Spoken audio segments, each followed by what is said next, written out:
Welcome back to Forever Single. My name's JC, and I'm the facilitator of this video podcast where we go over the awkwardness, trauma, and comedy of the Age of Aquarius love life. Speaking of her, here she is. It's me. And you know what? This is a very bittersweet episode because you guys, we have come to the end of Forever Single. Like, I can't even believe it. I cannot believe it. How are you feeling? I'm feeling perplexed. I'm feeling, satisfied though with this whole journey that we've been on and this whole evolution and just, all the life perspectives that we gained from Forever Single. Yeah, I agree. So I am very sad, but also very happy to be delivering this last story. And I saved the best for last. This gonna be some shit. So, when it comes to this particular episode, the finale, what are we gonna call this character? We're gonna call him the Polar Pop Prince. Woo! When did you meet the Polar Pop Prince? So this was 4 or 5 years ago now. It was 2019. And I was at work browsing on Facebook. All these episodes, it has been an app, a dating app. Yeah. This time I was on fucking Facebook. Of all places. And I noticed that I had been following this guy and he had been following me forever, but I had no idea who he was. He was just kind of always there, kind of lurking and liking my shit. And I was like, who is this? So you become intrigued. You're finally, after all this time, all right. So do you DM him and to find out the deets, or does he reach out to you? Well, I had to do some sleuthing before I reached out. So Okay. I actually went on his page and I saw that he was following my sister. So I was like, the plot thickens. Okay. Who is this character? So I texted her and I was like, this is the most random shit, but this guy has been following both of us, it looks like, for years. Do you personally know him? And she's like, no. He's just a random guy who added me and he looked innocent enough, so I just added him. And I'm like, okay. We have to pause for a second and do an aesthetics check. What does the Polar Pop Prince look like based off his profile pictures? Damn, I don't know if I'm allowed to say this, but he was fine. He was fine. He was given bald bearded zaddy. He had a shiny little bald head and a big ass woodland beard. Yeah. The kind of dude looks like he drinks IPAs.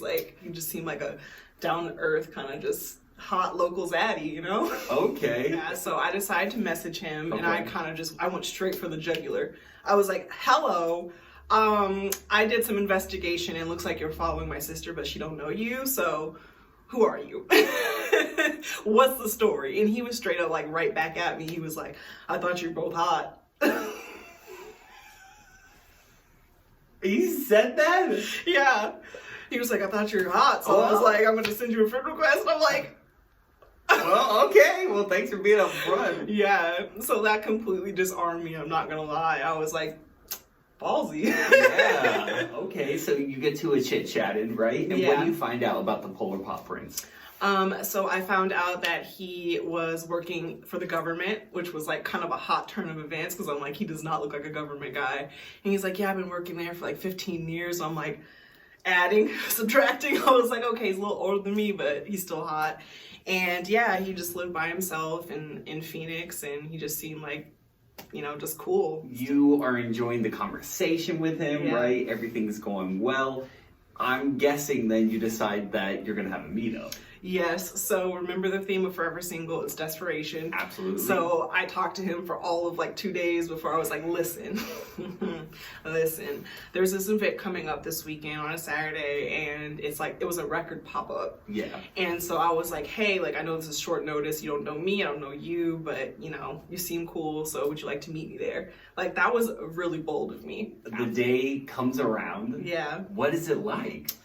Oh man, I was scared. Oh, and so I pulled up to the date and he was on time and he looked like his pictures and he was super, super tall, probably 6'4", 6'5". Yeah. And yeah, he looked cute. He looked normal. So I was like, all right, cool. You're feeling this, right? Yeah, I was definitely feeling it for sure. So, you wrap up the date, right? You have a great time.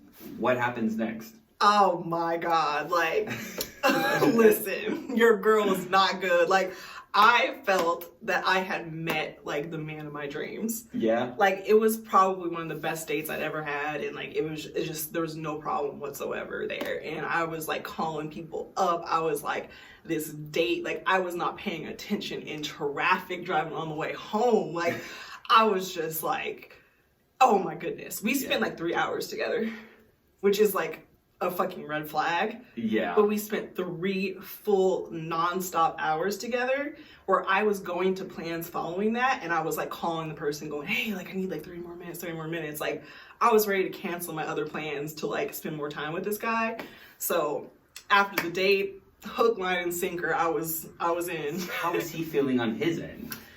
He was cray cray too. Like, he was just texting me all the time. Like, it was like, I want to see you. I can't believe this date. Like, when's the next time I can see you? And I was eating it up. It was just back and forth. And like, in retrospect though, it was definitely love bombing. Like, you're so beautiful. Like, you're just everything I could dream of. Like, you're just so funny. Like, I just can't get enough of you. Like, crazy intense, like endearing compliments and just like piling it on every day.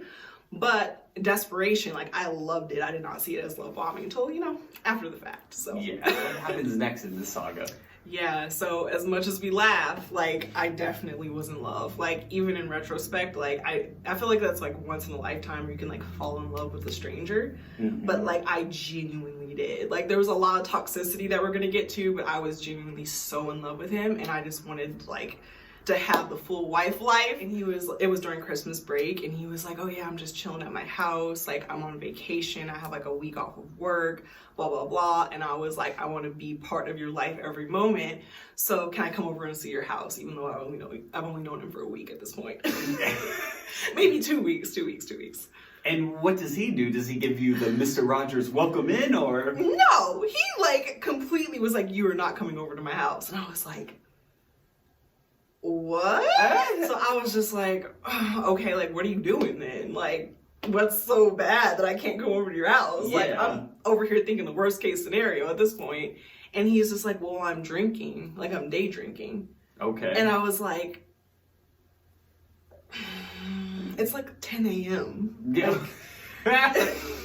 Okay. So even as a connoisseur of beverages, even I was just like, bro, what? And that was like the second red flag back to back, where I was like, why are you drinking? And he's like, I'm on vacation. Like, he got super defensive, and I was just like, okay, bro, like, I'll just let you live then. And what happens next? Yeah, so he's, you know, still love bombing me, so I'm sure he doesn't want to really piss me off, so he has to give me something. So Yes. he's like, well, since I'm day drinking today and I'm busy, how about we plan to go walk around the lake and go get some dinner like a little bit before Christmas, because we both had like our individual plans for Christmas Day. So I acquiesced, I accepted that, and we decided to go on a little date at the lake. Okay. So he actually came over just to meet me in the parking lot of my house. I ended up like driving us to the lake because we wanted to park there and walk. Yeah. So I had him in my car essentially, and I noticed that he had a Polar Pop cup in his hand. Okay. And like, I didn't notice nothing about it though. I was just like, oh, he's having a soda. Like, Yeah. it's whatever, you know? And so we pull up to the lake, and then we start to walk, and I'm like, oh, well, we're going to a restaurant. So I was like, do you want to like leave your cup in my car? And he's like, no, I got it. Like, I'm going to carry it. And I was just like, okay. Okay. And so like, I walked a little bit more, and I kind of kept pushing it, because I was like, bro, I don't want you to walk into this like nice restaurant holding a fucking Polar Pop cup. Yeah. Like, you know, like, them optics were gonna work for me. So I was like, bro, can you please put this cup in the car? And he was just like, no, I gotta have my cup. Right? Why is he so possessive of the Polar Pop? Yes. So, you're on this beautiful date at the lake. You know, everything's going well. How does it end? It was amazing. We ended up taking a picture while the sun was setting, and it was so beautiful that I started to send it to everyone. I was like, Christmas So it was another great date, and so we planned our next date already, and there was like this tamales and movie night thing going on downtown, so we planned to meet there. The day after Christmas, we pull up to the date, and I am so excited to see him. Like, it's just the same thing. The vibe is still there. It's still like going strong. And we're in the car, and he pulls out like a thing of whiskey, like a little handle thing of whiskey. Okay. And he's like, "What's on?" And I'm like, no, trust me. Let's not pretend that we have not drank out of a bottle in the car. But bro, we're about to go to an event. We're like a civilized situationship here. You know what I mean? Like, I'm not trying to do that. And I was just like, what the fuck? And like, it was like kind of like half drank. So I was like, are you been drinking out of that? Mm-hmm. And he just got like super defensive, and he was just like, well, whatever, blah, blah, blah. And I was like, well, you work for the government, so I don't really think that's like a good thing for you to be doing, like having an open container and drinking and driving like around the city. Just my little 2 cents. And he's like, well, maybe I'm not a law-abiding citizen. And he got like such an attitude with me. Like, it was like kind of like a switch. That was like the first like switch. Like, he was really challenging me for not wanting him to fucking drink and drive and be pouring drinks in front of like an actual establishment. How dare I? So after that, like, I remember just like the whole night I was kind of just like in the back of my head just being like, this is kind of getting a little, because at this point we've got the mysterious cup. We've got him day drinking at 10 a.m. We've got him carrying open containers in his car. So the math is starting to math just a tad. So you spotted more red flags than, speed walkers at the Olympics. What happened next? I kept, being in love. That's what happened. Like, it was definitely like that brooding sense in the back of my head where I'm like, this is a little weird, but I was genuinely just like so struck by this guy that I was like, all right, push it to the side. Like, every excuse I believed made sense. So we just kept hanging out and talking, and maybe like a couple weeks passed, and he finally let me come over. Woo. Yeah, so I was like, we had a date. We were gonna go to like an art walk, like a little art walk thing. And so I pull up to his house, happy as can be, skip into my loo. We get into the house. Let me tell you, there is a reason in which he was trying to keep me out. He was trying to wait until I was like more comfortable with him to reveal that he's like a level 10 fucking hoarder.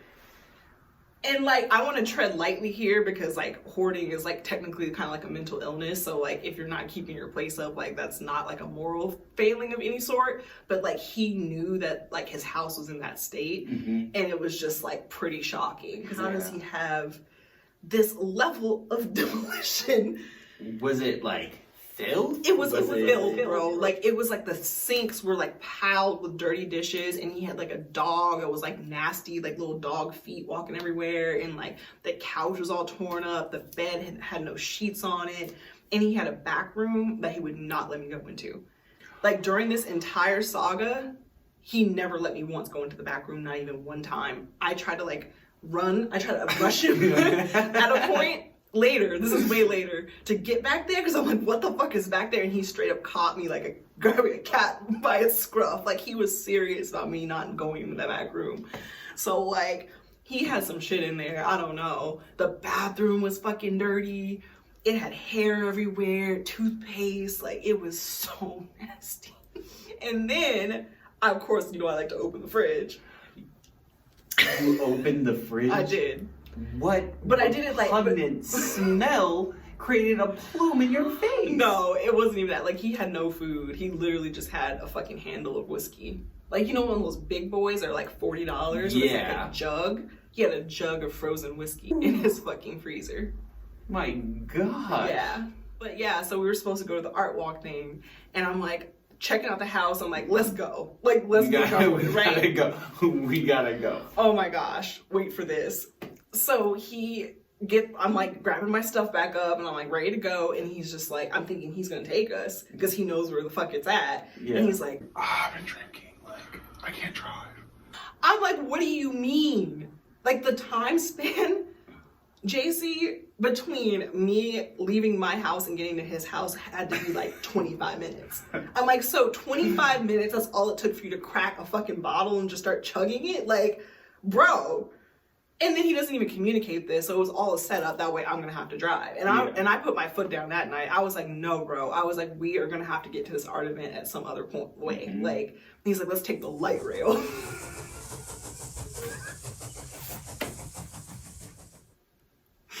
That's when I was just kind of like, rail. when I was like, bro, you ain't. Mm-mm. What is your next little excursion together? I decide that it is time for him to hang out with a friend of mine, and we're gonna have a karaoke night at a local bar because he had like an actually decent singing voice. So I was like, this could be really fun, and we can just like, you know, get to know each other and expand the friend group. You know what I mean? Absolutely, and drink in an appropriate setting. So. Yeah. So he shows up to my house. He's looking good. It is like nice winter weather. He's wearing his like hoodie with his like matching like sweatsuit. I was like, ooh. And he had his Polar Pop, his beloved Polar Pop. Okay. And I was like, bruh, like, I was like, finally, I had to be like, bro, what is in this Polar Pop? Yeah. And what does he disclose to you? He just leans back. He's all cool, calm, collected. He's like, So what I do is I pour half a handle of whiskey, then I add in my Coke, then I make sure to get the extra crunchy ice. Okay. and then my mind is like flashing back like a forensic scene where I'm like, at the lake, at the house, at the he had the cup.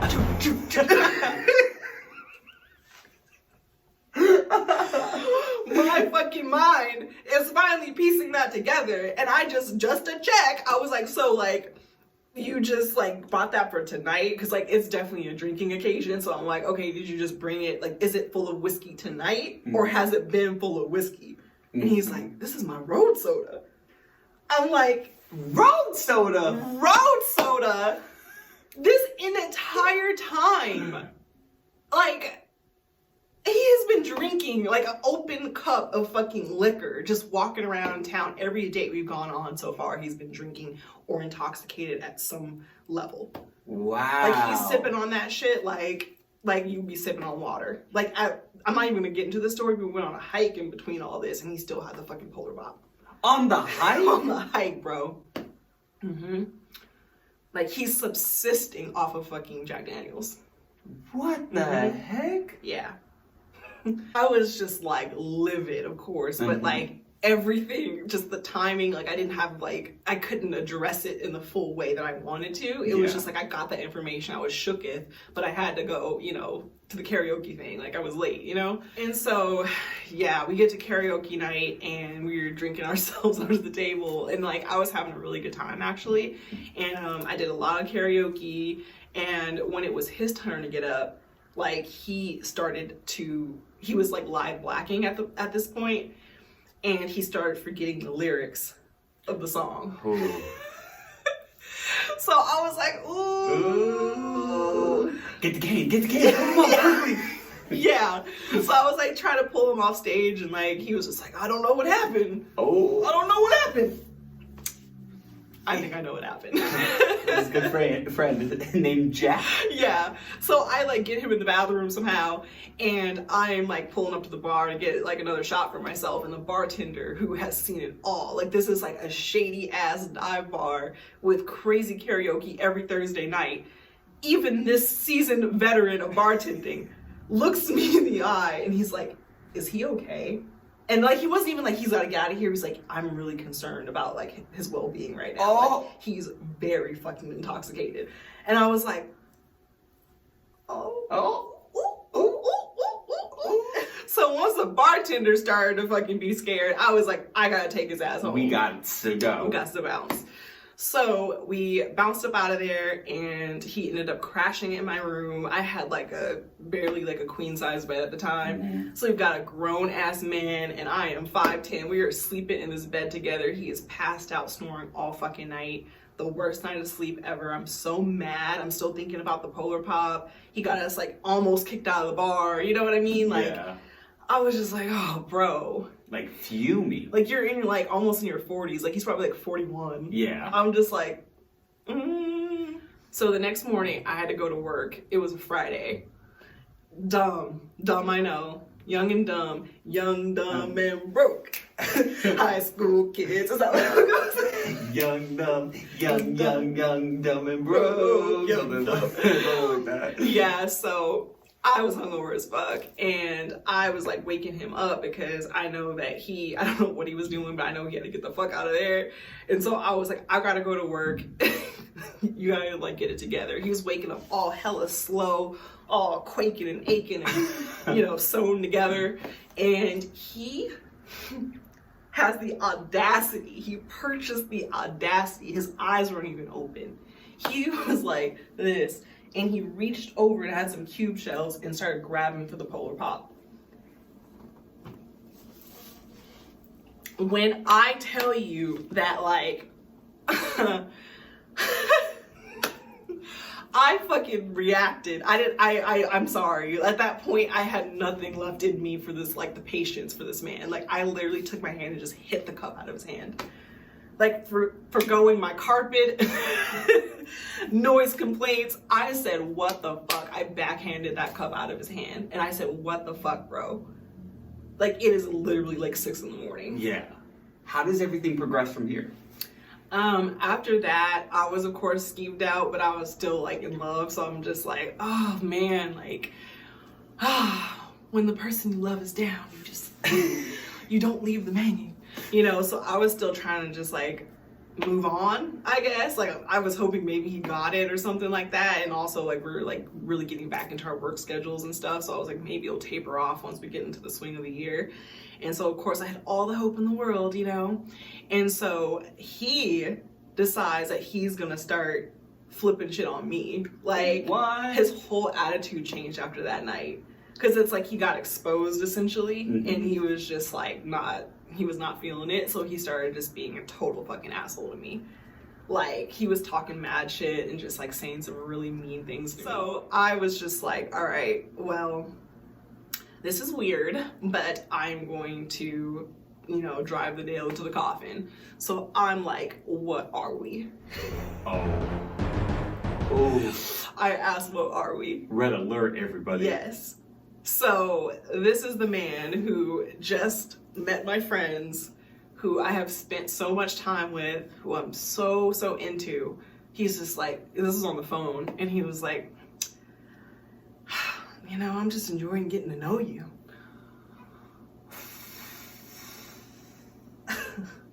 2 weeks prior, he was gonna marry me. He literally said he was gonna marry me. I believed him. I fucking believed him. He was gonna whisk me away. I was his soulmate. He couldn't wait till I met everybody in his family. He told all his mother about me. Like, he went from that to, I'm just trying to get to know you. I don't know what the future brings, but we're just hanging out. We're hanging tough. He used to say that. We're hanging tough. Yeah. Like, yeah. I'm infuriated for you. Mm-hmm. So when do you finally get to your threshold of bullshit? Once my friends decide to have an intervention. Oh, okay. Like, one of my good friends, she just sat me down at work and she was like, very politely, but she was just like, so like, what is it that you like about him? Like, lay down on the table. And like, I had to hear myself. And I'm like, oh shit, he's fucked up. Yeah. And then one of my other friends, like, as I was going on and on, like, why is he being so mean? She's like, I need you to block him right now. And I sat on the phone all night trying to convince her why I can't do that, because I don't want to leave in bad terms, and maybe I should just try one more time, and like all these excuses. And she's like, I've been here before.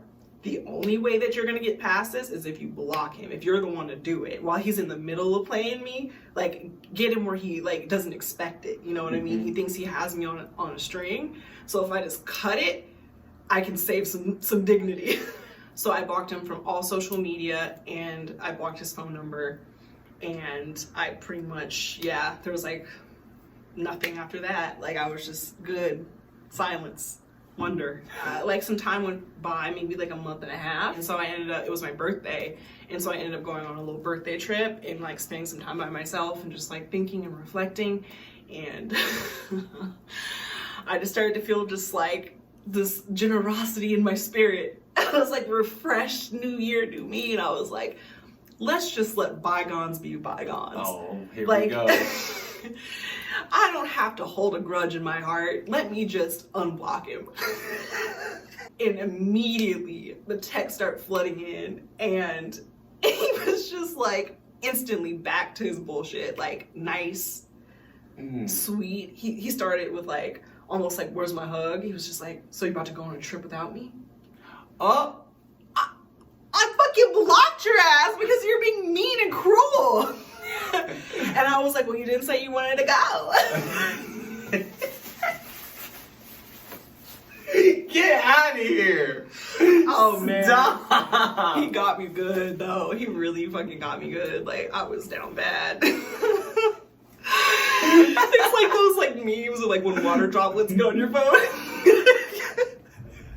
It's like, I'm in love with you. I forgive you. Come blow my back out.